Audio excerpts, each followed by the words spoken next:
오늘 오후 예배 말씀 제목이 뭐냐면 절대망대를 세워라. 절대망대가 뭐냐면 바로 제자입니다. 제자. 그래서 우리 교회 안에 우리 성도 여러분 한 명 한 명이 제자로 세워지는 게 교회의 절대망대를 세우는 거예요. 또한 여러분들의 현장에 여러분들이 절대망대로 서는 제자들이 되셔야겠습니다. 이러려면 우리가 세 가지 흐름을 놓치지 않는 자가 바로 교회와 현장 살릴 절대망대로 세워지는 거예요. 지난주 화요 제자훈련 말씀에서 마음에 담긴 게 뭐냐면 성령 인도받는 목사가 하는 기도 제목을 교회 안에 충성된 제자들과는 기도 제목이 소통되어야 된다는 거예요. 그러니까 제가 이번 한 달 동안 기도하는 제목이 있거든요. 말씀 따라가면서 교회와 성도 여러분들 놓고 기도한 제목이, 여러분들은 하나님이 절대망대로 세운 제자들이기 때문에 저의 한 달 동안의 기도 제목이 여러분이 무엇인지 알고 여러분도 기도하시기 바래요. 그게 뭐냐면 이 세 가지입니다. 전 이번 한 달 동안 이 세 가지 놓고 기도할 거고 여러분도 이거 놓고 기도해야 돼요. 첫 번째는 하나님 전도의 흐름을 놓치지 않는 나와 우리 교회가 되게 하시고, 두 번째는 말씀의 흐름을 놓치지 않는 나와 우리 교회 모두 되게 하시고, 세 번째는 기도의 흐름을 놓치지 않는 나와 우리 모두 되게 해주세요. 이 기도 제목 평생은 못해도 한 달 동안, 7월 한 달 동안 여러분들 기도하시기 바랍니다. 자, 그러면 첫 번째, 전도의 흐름을 놓치지 않게 하소서. 왜 그러냐? 첫 번째로 우리가 전도의 흐름을 놓치면, 만약 우리 교회가 전도의 흐름을 놓치는 교회가 되면 어떻게 될까? 우리 교회가 그러면 교회는 한계가 오게 됩니다. 우리 교회 복음 있는 교회인데요, 근데 복음 가진 교회가 전도의 흐름을 놓치면 그 교회는 한계가 와요. 왜냐하면 전도는 성령이 역사하시는 길이기 때문에 우리가 전도의 흐름 속에 있는 교회가 되면 우리 교회는 성령 역사하세요. 그래서 사도행전이 전도행전이라고 했는데 또 뭐라고도 불렀냐? 성령행전이라고도 부른 거예요. 그래서 우리 교회가 전도의 흐름 속에 있어야 됩니다. 두 번째, 만약 저와 여러분이 전도의 흐름을 놓친 제자가 된다면, 여러분은 하나님이 제자로 불렀는데 전도 제자가 전도의 흐름을 놓치면 그때부터 삶을 방황하게 됩니다. 예. 우리는 방황하면 안 되잖아요. 제대로 인도받아야겠죠. 왜냐하면 여러분은 뭐 율법 제자, 다른 제자가 아니라 전도 제자로 하나님 불렀기 때문에, 전도는 바로 여러분들 제자의 우리가 가야 할 목표이기 때문에 목표를 놓쳐버리면 방황하는 거예요. 택시를 탔는데 택시 기사들이 제일 골치 아픈 고객이 어떤 자냐, 이제 묻잖아요. 어디로 갈래요? 했는데 그 실현당한 것 같은 표정으로 와가지고 아무 데나 가주세요. 그러면 어디로 가야 돼? 예. 목표를 놓치면 방황하는 거예요. 택시가 그때부터 방황하는 거예요. 여러분들 항상 목표를 가져야 돼요. 아니 목사님, 저는 복음이 있는데 그리스도를 붙잡는데도 왜 요즘 내 삶은 방황하는 것 같을까요? 복음이 있는데 왜 나는 요즘 왜 한계를 만나는 것 같을까요? 복음 가진 자가 전도를 놓쳐버리면 방황하고 한계를 만나는 거예요. 이스라엘 백성들이 애굽에서 제일 먼저 1차 목표는 노예 생활에서 빠져나와서 홍해를 건너는 거잖아요. 그렇죠? 홍해를 건넜어. 이들이 피제사를 바르고 피 언약 붙잡고. 근데 그 광야에서 이제 가나안 땅이라는 목표를 놓쳐버리면 광야에서 방황하는 거예요. 피 언약 붙잡고 애굽에서 해방돼서 광야로 가면 이제는 어떻게 돼야 되냐? 가나안 땅을 가야 됩니다. 그렇죠? 마찬가지로 그리스도 복음으로 구원받은 저와 여러분들, 하나님의 소원인 세계복음화에 방향 맞추는 우리 교회와 여러분 한 명 한 명이 되시기 바랍니다. 그래서 영국 출신인 인도 선교사였던 알렉산더 더프는 뭐라고 말했냐면, 전도하기를 멈추는 교회는 머지않아 복음적인 교회로 남아있지 못한다라고 말했어요. 우리는 끝까지 주님 오실 그날까지 복음적인 교회가 되려면 전도와 선교를 늘 우리의 사명으로 붙잡은 교회와 여러분들이 되셔야 됩니다. 캐나다 출신의 목사요 또 전도자였던 오스왈드 스미스도 뭐라 그랬냐면 전도를 놓쳐버린 교회는 화석처럼 되고 만다. 전 교회의 가장 시급한 일은 이 세상에 교회 밖에 복음을 전하는 것이다. 그래서 여러분들 전도가 어려워도 전도에 대한 마음은 늘 있어야 됩니다. 전도에 대한 기도가 늘 있어야 돼요. 여러분들을 사랑하는 가족들, 지인들 보면서 항상 전도 대상자로 볼 수 있어야 됩니다. 그래서 여러분들 세 번째, 그래서 우리는 전도의 흐름 속에 있어야 돼요. 전도의 흐름 속에 있으란 말은 뭐냐면 여러분들 복음 메시지도 듣고 내가 살아야 되지만 전도 메시지를 들어야 삽니다. 송충이는 솔잎을 먹어야 살듯 전도 제자는 전도 메시지를 들어야 돼요. 그리고 여러분들이 전도 미션을 실천해야 됩니다. 아까 말한 것처럼 전도 대상자 놓고 기도하고 그들에게 복음을 증거하고 그리고 우리는 전도 응답을 받아야 가장 행복합니다. 예. 경제 응답도 감사하지만 전도 응답 받아야 되거든요. 이렇게 우리가 또 우리 교회가 전도의 흐름 속에 있으면 우리 교회는 한계를 만나지 않게 될 겁니다. 성령 역사하시는 교회니까. 그리고 여러분들은 삶에 방황하지 않게 됩니다. 그리고 우리의 삶의 의미를 회복하게 돼요. 행복이 다시 회복되는 거예요. 그래서 불신자의 모든 문제 해답은 복음이고요. 복음 가진 여러분들의 모든 문제 해답은 전도와 선교다. 항상 우리가 붙잡고 첫 번째 하나님, 우리 교회 또 우리 목사님 또 저 모두가 전도의 흐름을 놓치지 않게 하옵소서. 이게 저와 여러분의 첫 번째 이번 한 달간의 기도 제목 되시기 바랍니다. 자, 두 번째, 말씀의 흐름을 놓치지 않게 하소서. 여러분이 복음을 가진 여러분, 세월이 지나도 복음의 가장 소중한 가치를 믿고 발견하는 길이 뭐냐면 말씀의 흐름 속에 있을 때예요. 그리고 여러분이 있는 현장에서 함께 이 전도할 사람을 만나는 응답받는 비밀도 말씀의 흐름 속에 있는 겁니다. 자, 그러면 첫 번째, 그냥 말씀 속에 있으라 그러지 왜 말씀의 흐름이라고 합니까?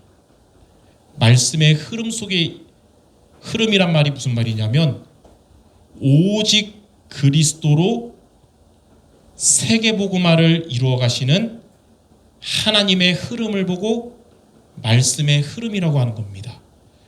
그래서 저와 여러분은 오직 그리스도 복음으로 세계복음화를 이루어 가시는 하나님의 흐름 속에 있어야 되는 거예요. 그게 바로 말씀의 흐름 속에 있는 겁니다.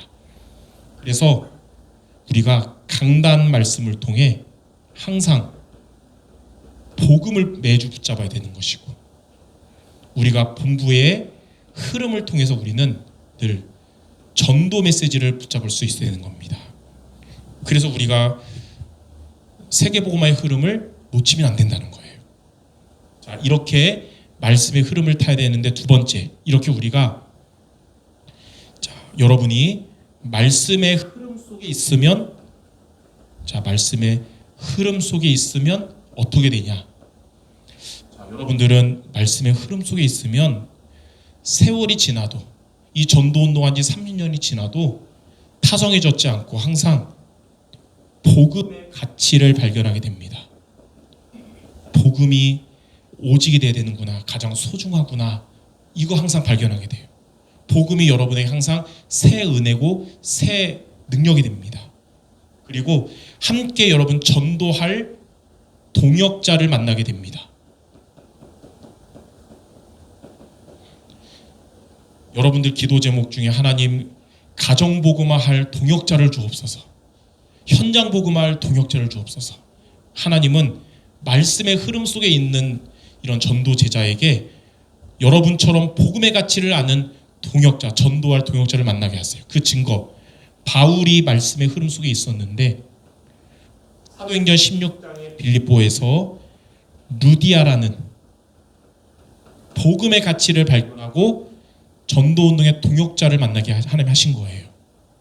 17장에서는 데살로니가에서 핍박 속에서도 야손이라는 손에 따지지 않고 이 복음운동 따라갈 하나님이 동역자를 만나게 하신 겁니다.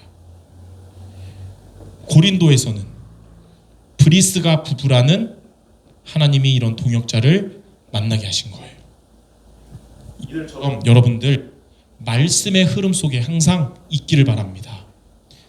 자, 세 번째 기도 제목이 뭐냐면 기도의 흐름을 놓치지 않게 하옵소서.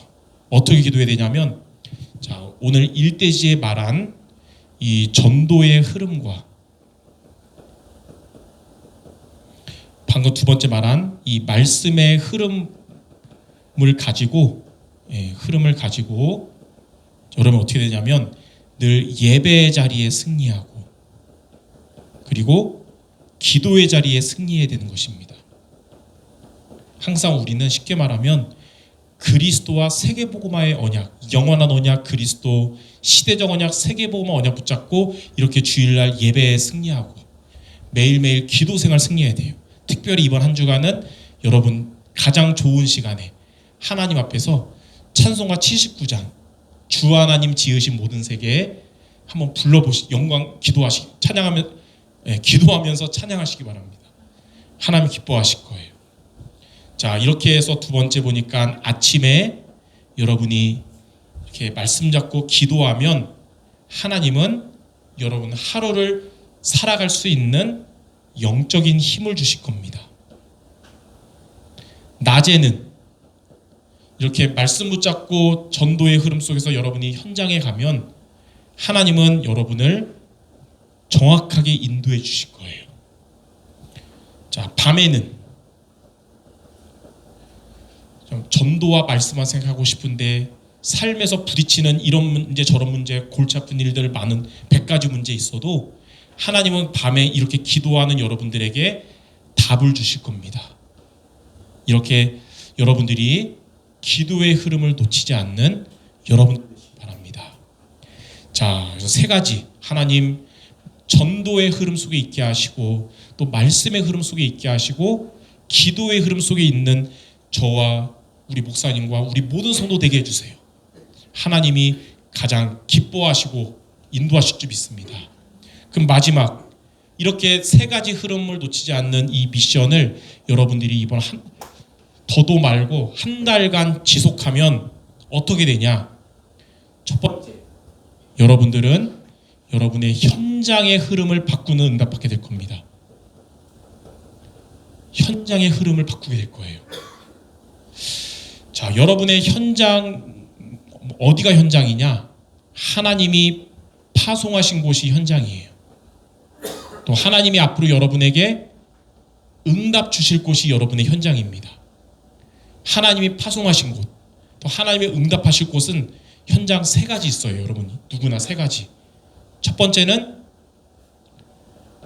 가정 현장이 여러분의 첫 번째 하나님이 파송하신 거예요. 그리고 하나님이 응답하실 곳입니다. 그곳이.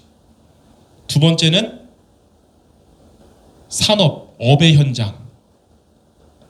내가 선택해서 간 직장 같지만 하나님이 파송하신 곳이고 하나님이 그곳에서 응답하실 거예요. 세 번째는 교회 현장. 교회도 내가 선택한 게 아니라 하나님이 파송하신 곳이고 하나님이 응답하실 곳이에요. 이 현장에서 어떻게 되냐? 하나님이 자, 여러분이 세 가지 미션 했잖아요. 전도의 흐름 속에 있는 여러분에게 전도의 역사를 이루실 거고요. 말씀의 흐름 속에 있는 여러분들에게 말씀을 성취하실 것이고 기도의 흐름 속에 있는 여러분들에게 기도에 응답하실 겁니다. 이 세 가지를 가리켜 뭐라 그러냐면 하나님의 주업이라고 하거든요. 여러분들이 세 가지 미션 실천할 때 이렇게 세 가지의 하나님의 주업이 이루어져요. 그래서 마지막 두 번째 사도행전 13장 22절 아까 우리 통성기도하면서 제가 마지막 기도했잖아요. 내가 이새의 아들 다윗을 만나니 내 마음에 맞는 자다. 내 뜻을 그를 통해 이루리라. 자, 여러분들 하나님의 마음에 맞는 자. 자, 하나님의 마음에 맞는 자가 어떤 자냐? 이 세 가지 삶 흐름을 놓치지 않는 거예요.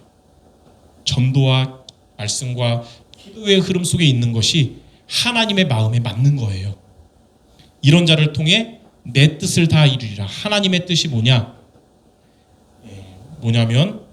여러분의 현장에서, 가정과 산업과 교회에서 세 가지 전도의 역사, 말씀, 기도, 응답이라는 하나님의 주업이 실현되는 거예요. 이렇게 여러분들 7월 한 달은 하나님의 마음에 맞는 자가 돼서 하나님의 뜻을 이루는 주역 모두 되시기를 주님의 이름으로 축원합니다. 기도하겠습니다. 하나님 아버지, 우리 수정교회 또 우리 사랑하는 모든 성도들 전도의 흐름, 말씀의 흐름, 기도의 흐름 속에 있는 모두 되게 하여 주옵소서. 그리하여 이들에게 하나님이 파송하시고 응답하실 가정과 산업과 교회에 하나님의 주업이 실현되게 하여 주시옵소서. 예수 그리스도 이름으로 기도드립니다. 아멘.